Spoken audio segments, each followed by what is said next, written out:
Ова се минутите за Агроисток, емисија од областа на аграрот и аграрната политика во државава, во која секогаш донесуваме актуелни и интересни содржини. Во денешнава емисија, почитувани гледачи, најголем простор издвојуваме за пчелите, пчеларите и пчеларството.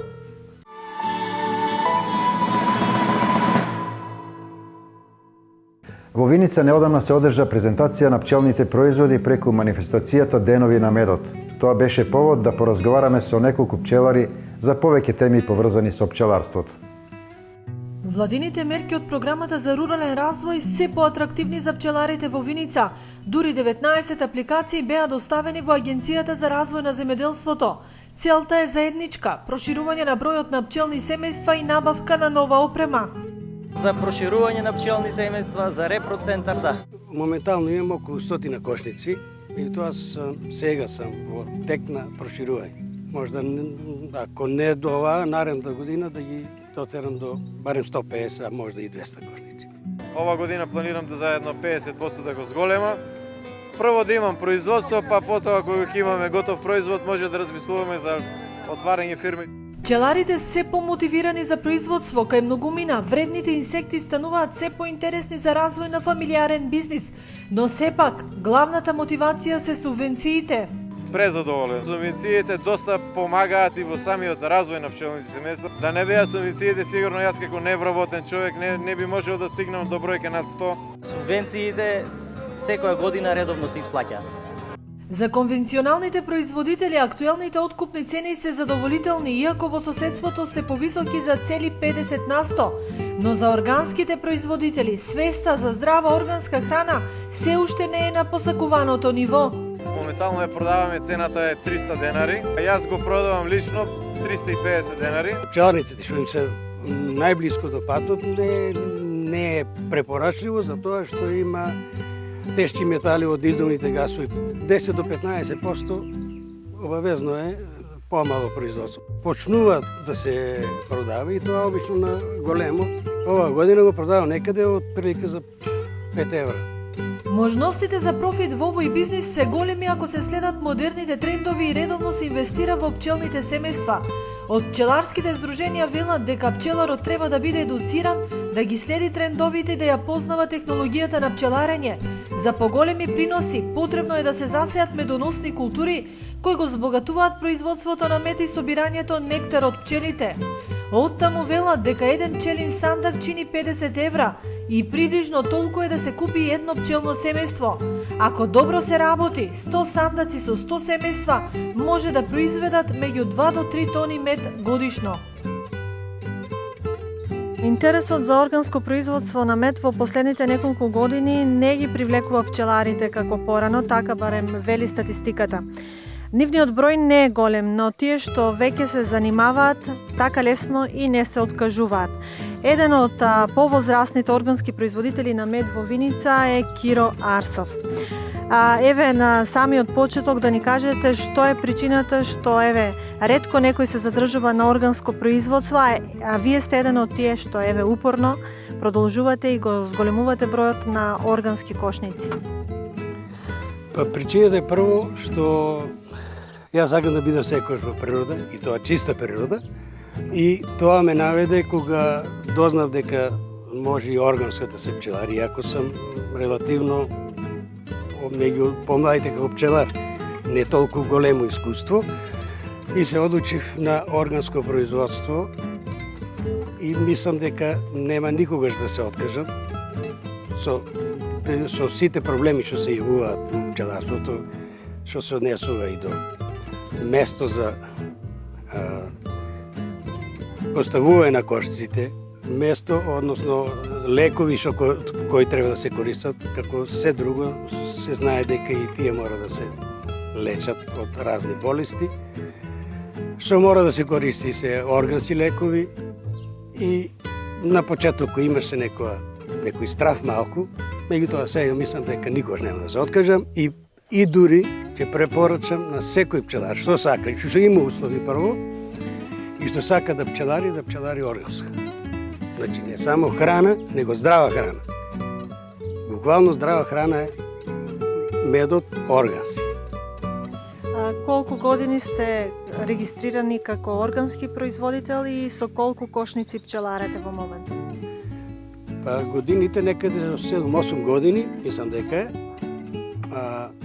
Моментално имам околу 100 кошници и тоа сега сам во тек на проширување. Мислам дека ќе имам замена, прифаќат помладите генерации, така да можда, ако не до оваа, наредната година да ги дотерам до барем 150, а можда и 200 кошници. Зависи према можностите и условите.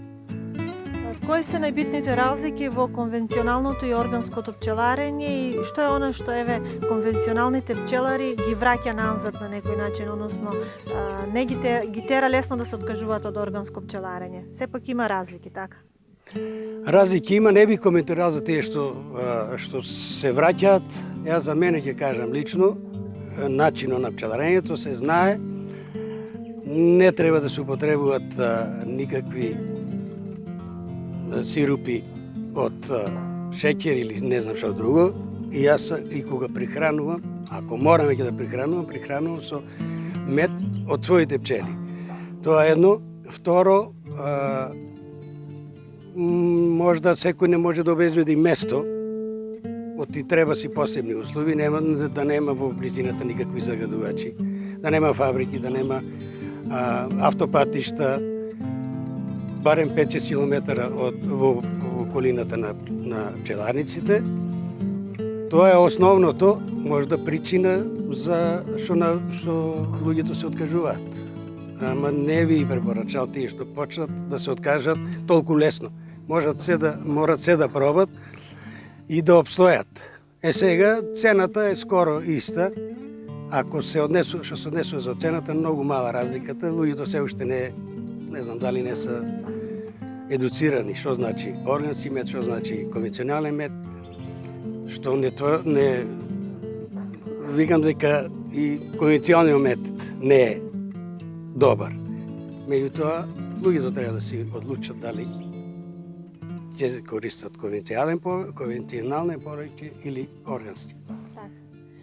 Како оди развојот на пчелите во моментот, имајќи ги во предвид острите температурни разлики ден-ноќ? Оваа година сум задоволен. Јас на 7 април имам поставено ентеров апарат за производство на матици, што лично сам ги произведувам и од своите пчели, и кога веќе толку рано може да се постави апарат за производство на матици, што веќе има трутови излезено и има доста трутовско легло, што значи дека може да се деси оваа година да има и доста роеви. Треба храна само да се обезбеди и мислам дека барем за почеток е добро. Задоволен се, презадоволен. Органското производство знаеме дека бара и соодветна сертификација, односно подлежи на соодветна контрола. Вие лично располагате со таков сертификат и колку се зачестени контролите од страна на оние служби, тоест институции кои што го издаваат сертификатот? Нормално секоја година се врши контрола, и тоа детална контрола на секој пчеларник. Не секоја година, не обавезно секоја година, а може и воредна контрола да се деси и секогаш се добива нов сертификат. Еден сертификат важи за една година од моментот кога ќе дојде до наредниот момент кога ќе обично доаѓа есента, што значи во текот на годината може да се деси во секој момент да дојде и да контролира. Не само таа агенција за контрола, него може да се деси од Министерство за храна и ветерина контрола да дојде и да побара и мед, узорци за мед, од мед и други производи. Знаеме дека вашиот мед беше награден и за квалитет. Станува збор за? Мислиш за органски мед, да. Имавте награда за квалитет? Имав, да. Имам неколку награди освоено, има во Осијек, Босна, Тузла и во Јесенице, во Словенија. Сега со што предничи органскиот мед во квалитетот во однос на конвенционалниот мед?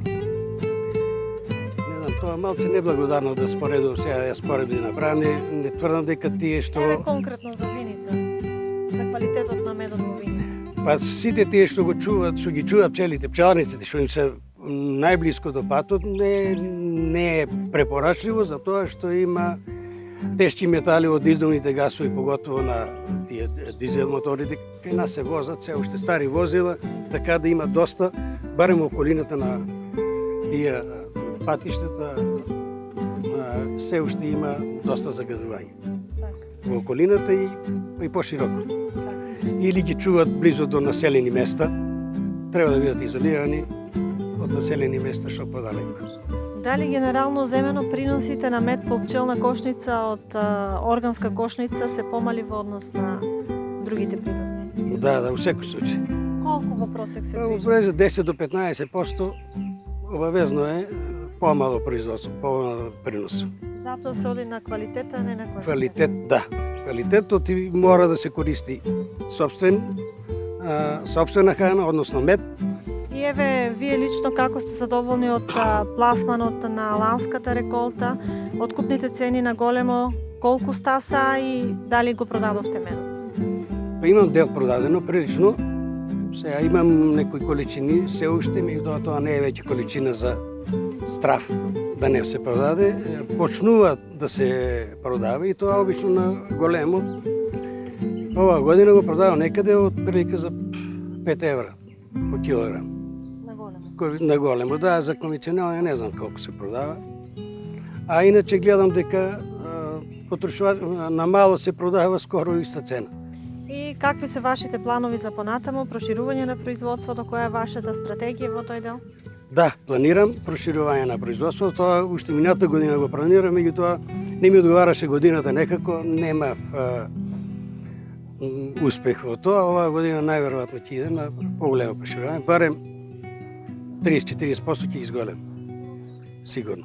И виница, генерално со каков мед може да се пофали? Шумски, ливадски, кој доминира? Виница, тие што се во околината, што не ги селат, обично е цветен мед. Меѓутоа, јас морам да ги селам во планина, за да цела година имат паша и кај мене е мешан, има нешто цветен и повеќето е планински. Во Плачковица. И како сте задоволни од висината на субвенциите за органското пчеларство? Од субвенциите сум задоволен. Меѓутоа, не ми е толку за субвенциите, колку за пласмено. Битање пласмено да се одговара цената за пласмен, а субвенции да не испадне. Има добро е што има субвенции, меѓутоа не е тоа најглавното. Главното е тоа што произведеш во моментот да можеш да го продадеш. Тоа е мојата девиза.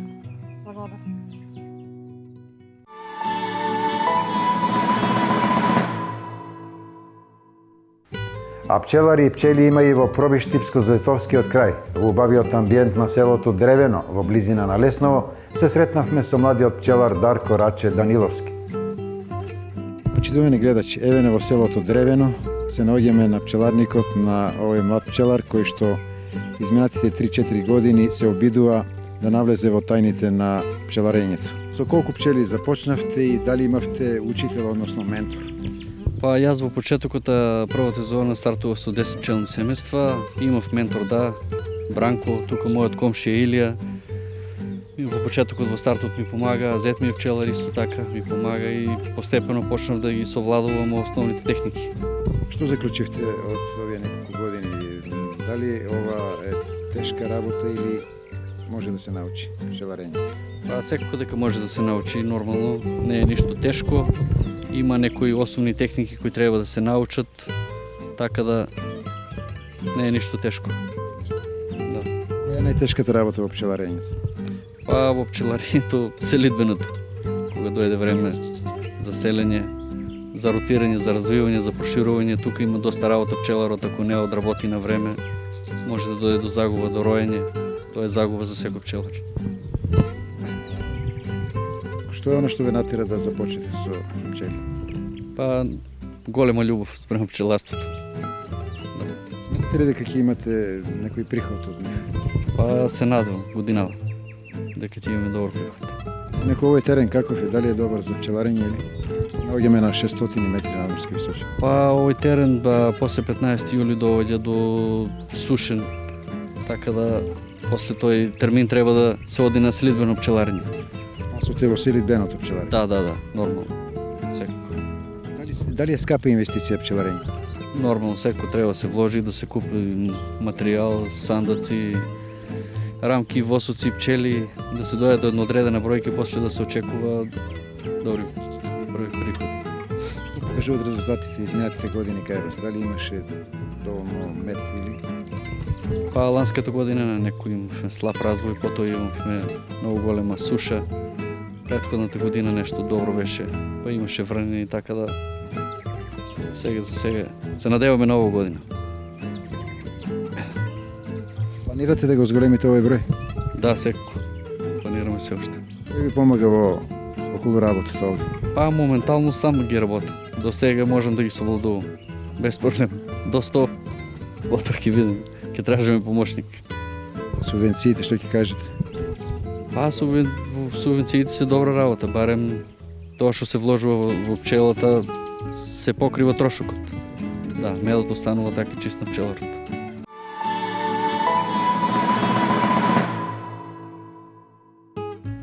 Сега се селиме во селото Турско Рудари кај Злетово. Таму на 3 пчеларници со околу 200 пчелни семејства, пчелари семејството Атанасови. Го посетивме пчеларникот за органско производство, за одблиску да се запознаеме со специфичностите на ова производство. За да се помине од конвенционално во органско пчеларење, еден период на подолг период, значи прилагодување. Донесов мал број на кошници, прибидејќи претходно ја проучував литературата што значи органско пчеларење, а и моите први чекори на органско пчеларење се врзани токму за органското пчеларење. Она првото мое пчеларење е со она старата наша така наречена трмка, кај што ги исполнува условите за органско пчеларење, меѓутоа денеска имаме едно модерно органско пчеларење. Кои се критериумите? Значи, основни критериуми за органско пчеларење треба да дојде инспекторатот, да го сниме теренот, да се запознае дека околу пчеларникот има самоникнати растенија, значи не смее да има култивирани површини. Напојувањето на пчелите мора да биде од изворска природна вода и да има природна паша. Значи тука не смееме да додаваме никакви химикали и ништо, почнувајќи од третирање, од проширување, се тоа. Значи, една од најголемите проблематики во органското пчеларење во кое што се сретнавме е прво за да се произведе органски восок. Органскиот восок се исклучиво употребува само од капачињите на кога се вади медот. Значи, тоа е еден подолг процес и со рам градежник кај што треба да се постигне за одреден број на кошици, за да овој што го имаме моментално ние сега, за да стигнеме да го смениме восокот и да имаме секој 100% органско пчеларење, прибидејќи восокот е еден од најхидроскопните материи во пчеларството, каде што ги привлекува примесите на антибиотиците, на сите непожелни работи кои што треба да се најдат поготово после во медот. Освен пашата, водата, секако и инвентарот треба да биде соодветен. Да, токму така. Значи, кошниците не смеат да бидат фарбани со алкални фарби, значи тоа мора да бидат органски фарби, мора да бидат кошниците, има си одредени рецептури, ако не најдеме органски фарби, прибидејќи ние за до сега користевме органски фарби од Италија, сега знаеме дека од Србија треба да има органски фарби, додека во Македонија органските фарби се не наоѓаат. Значи, една представува поголема проблематика во одржувањето на кошниците, али ние се бореме, јас сум ентузијаст во органското пчеларење, прибидејќи овде на овој терен сум израснал, ме врзува своето детинство и мислам дека негде околу 90% кошниците се заменети со органски фарби и дека негде до есен ќе идеме со 100% на органско производство. Имате редовни контроли? Да, имаме редовни контроли, значи нас конкретно мене ме контролира и сертифицира Балкан Биосерт. Редовно доваѓаат на контрола, редовно најчесто доваѓаат ненајавено на контрола, значи за да извршат контрола, земат узроци на испитување ги гледат пчелните друштва, храна колку има, здравствено како си, така. Тоа е исто така врска и на нас пчеларите. Наоѓаме овде на височина од околу 800 метри. Како сте задоволни од приносите? Па приносите мора да кажеме дека глобалното затоплување ги малку го зема својот данок, каде што имаме овде флора на саморастични растенија, кај што јас, сеќавајќи се на своето детенство, овде кошниците крцаа од мед.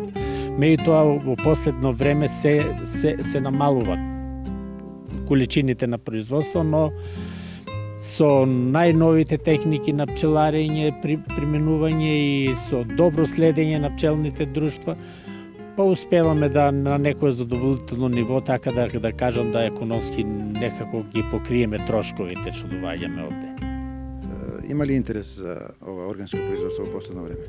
Да, се веќе пробудува свеста кај нашите граѓани, сакат да конзумираат органска храна, не сакат веќе да употребуваат храна која е допингувано, секако тоа си го прават сега, значи луѓето преку интернет се информираат, значи многу се информирани луѓето. Јас учествувам на сајми, секогаш сум присутен со нашите потрошувачи.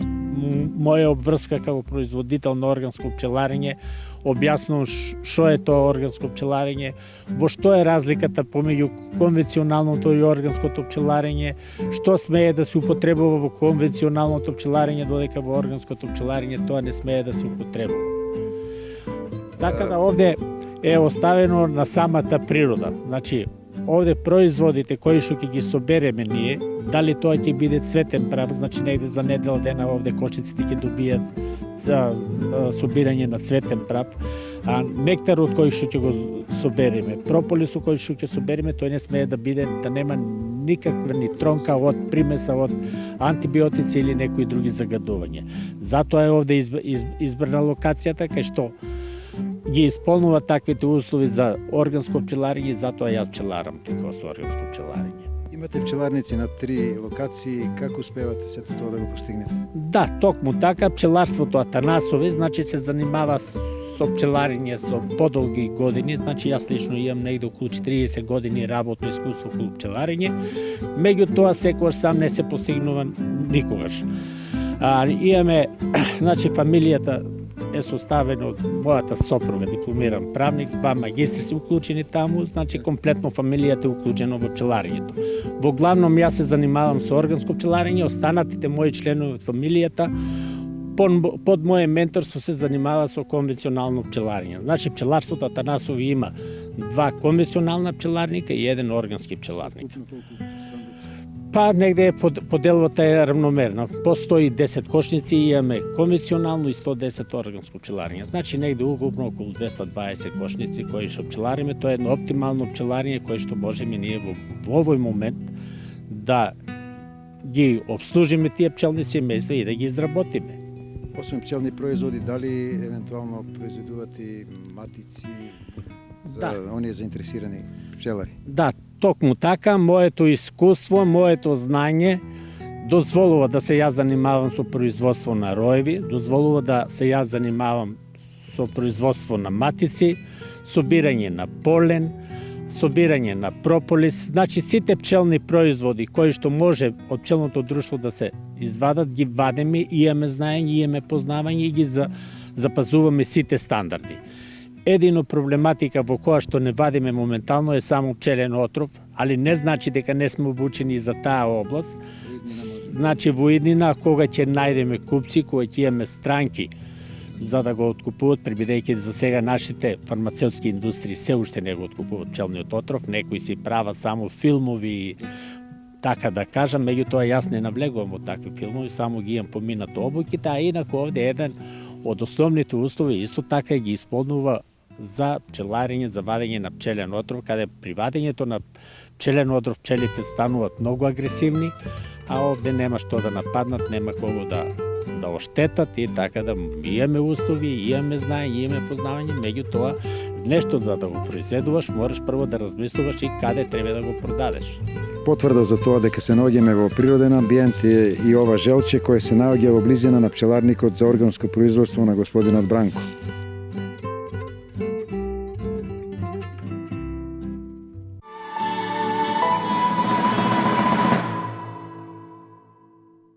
приложение одиме со останатите прилози. По подолг период годинава навреме започна сезоната за наводнување.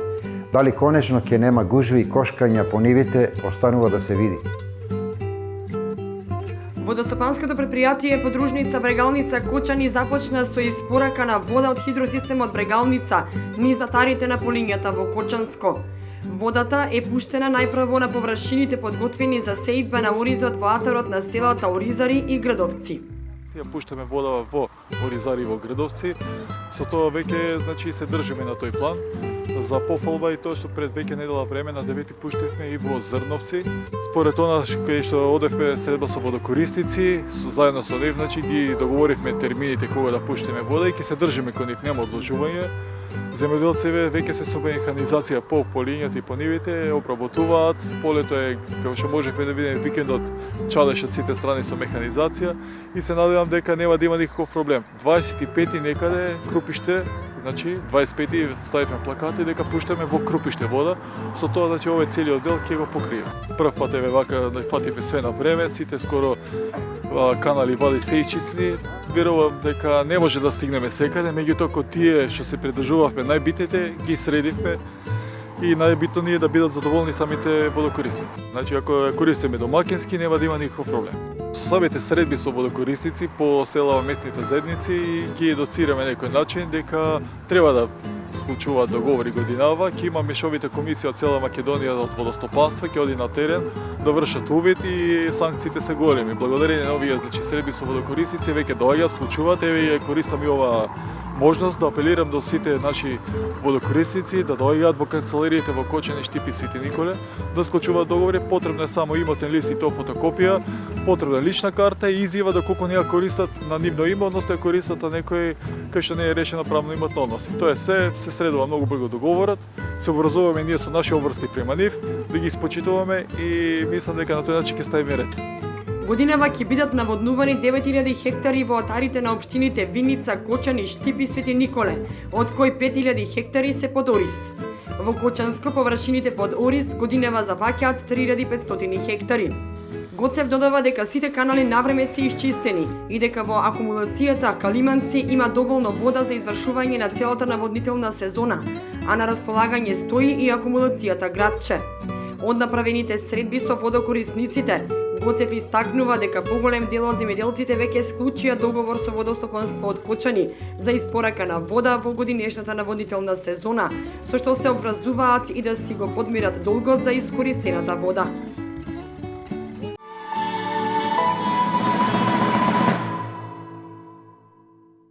Следуваат минутите за редовната рубрика Агрономот ве советува и овој пат за заштита на овошките од некои болести.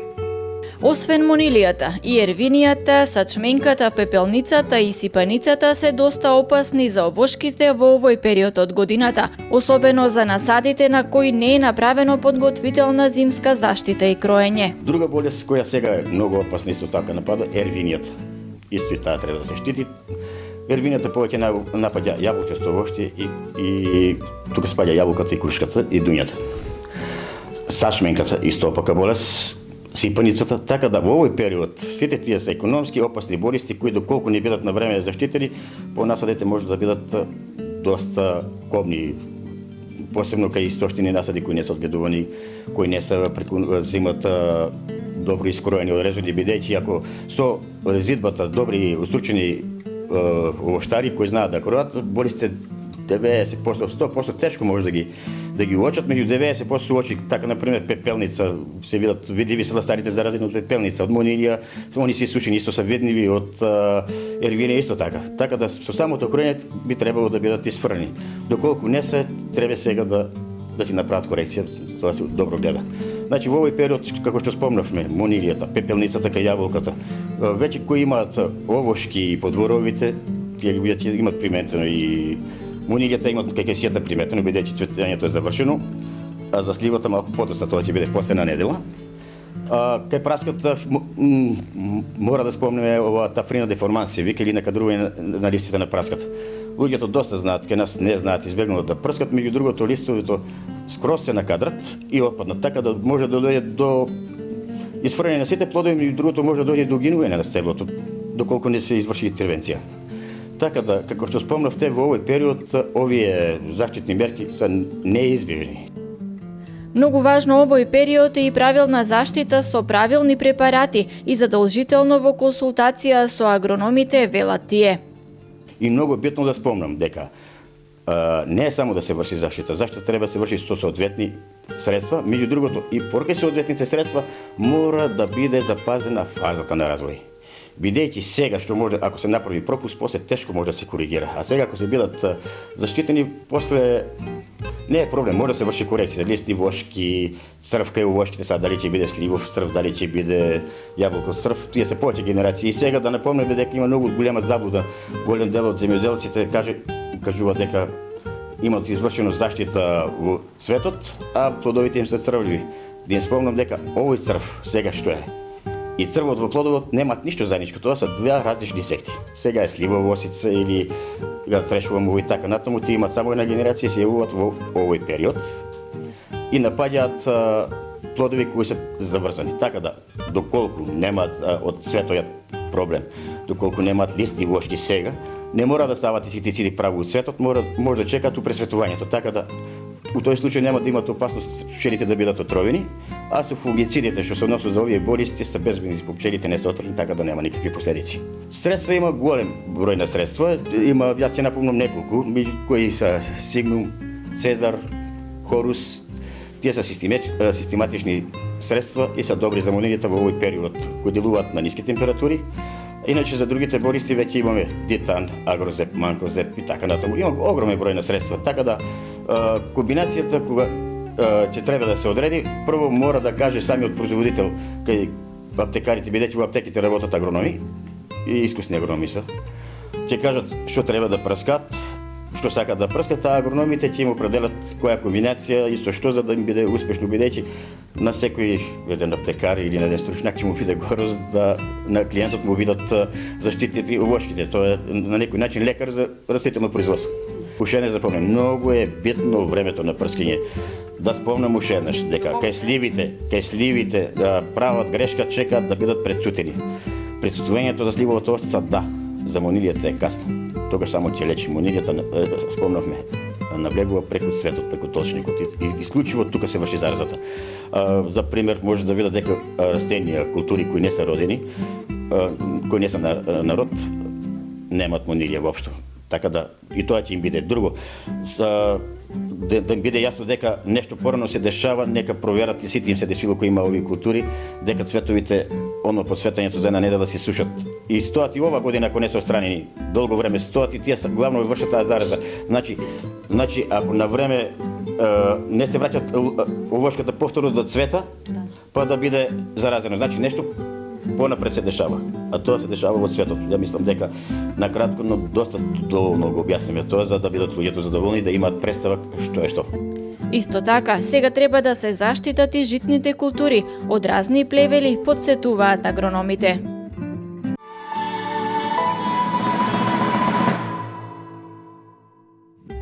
Ете, доколку успеавме да го привлечеме вашето внимание, гледајте неповторно за 7 дена во истиот термин на Канал Плюс. Пријатно и довидување.